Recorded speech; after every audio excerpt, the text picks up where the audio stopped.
한민족은 평화를 사랑하는 백이민족의 문화를 지켜오면서 외부의 침략에는 하늘 부모님이 선택하신 민족적 정체성과 자주성을 지키기 위해 모든 국민이 한마음으로 노력해왔습니다. 한민족은 예로부터 흰옷을 즐겨 입는다 하여 백이민족이라 불렀습니다. 중국 고대 사서와 기록에 의하면 예로부터 한민족은 하늘에 제사 지내며 하늘 부모님을 모시는 제천 사상의 영향을 받아 태양의 빛과 가까운 흰색을 숭상하고 흰옷을 즐겨 입었습니다. 이는 한민족이 하늘 부모님 앞에 제사장과 같은 입장에서 준비된 민족이었음을 보여줍니다.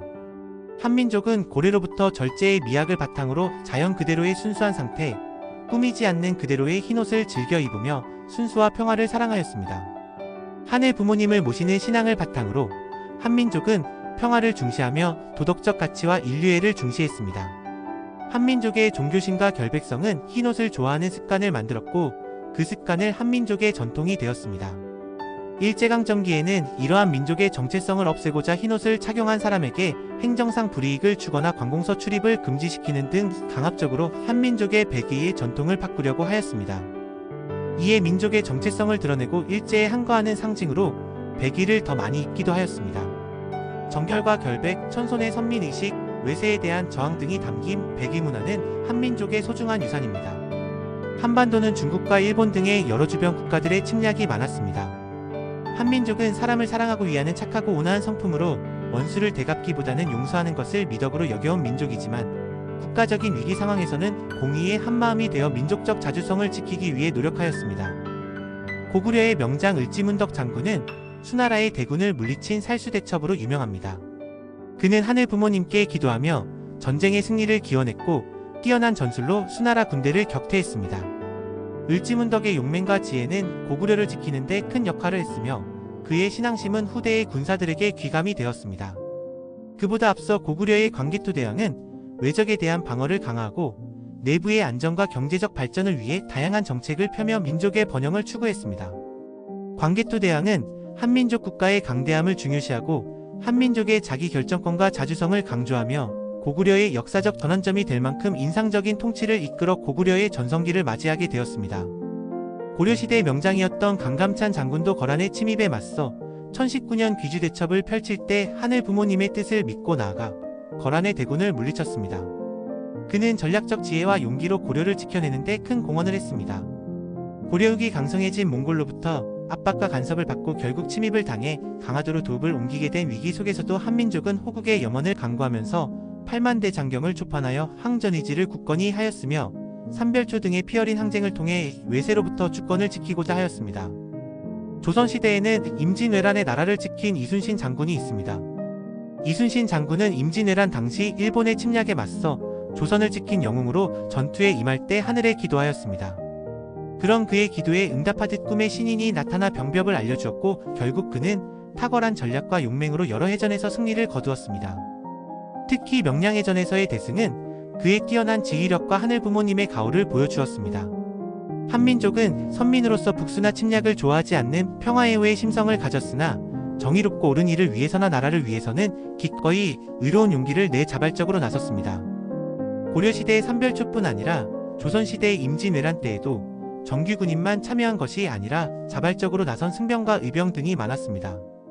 그 중에서도 종교인이었던 서산대사와 사명대사는 극악무도한 적도가 하늘의 이치를 거슬러 함선 수천 척으로 바다를 건너오니로 시작되는 경문을 보내 승병을 모아 전투에 임했습니다. 승병들은 하늘의 법도를 지키기 위해 전투에 나섰으며 많은 전투에서 승리를 거두었습니다. 승병 외에도 많은 의병들이 외세의 침략에 맞서 자발적으로 일어났습니다. 의병은 주로 국난에 처했을 때 민중들이 스스로 조직하여 국가를 지키기 위해 모였는데 이들의 활약은 한민족의 역사에서 중요한 역할을 했습니다. 특히 임진왜란과 병자호란 때 의병 활동은 두드러졌습니다.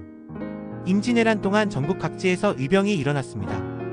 곽재우는 홍의장군으로 불리며 경상도 의령에서 의병을 일으켜 일본군과 싸웠습니다.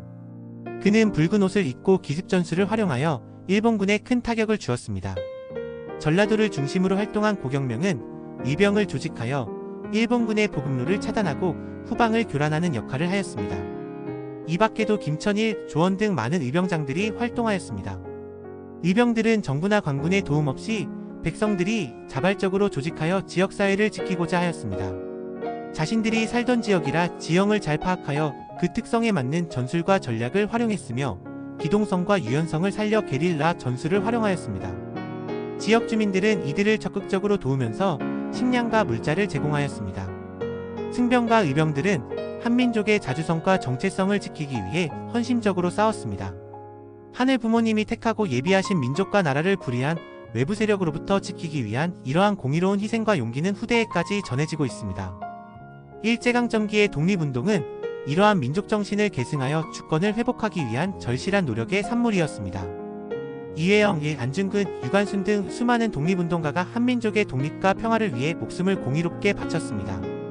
이회영은 명문가에서 태어나 기독교를 받아들인 신실한 신앙인이자 일제강점기 독립운동가로 하늘 부모님의 뜻을 받들어 조국의 독립을 위해 헌신했습니다.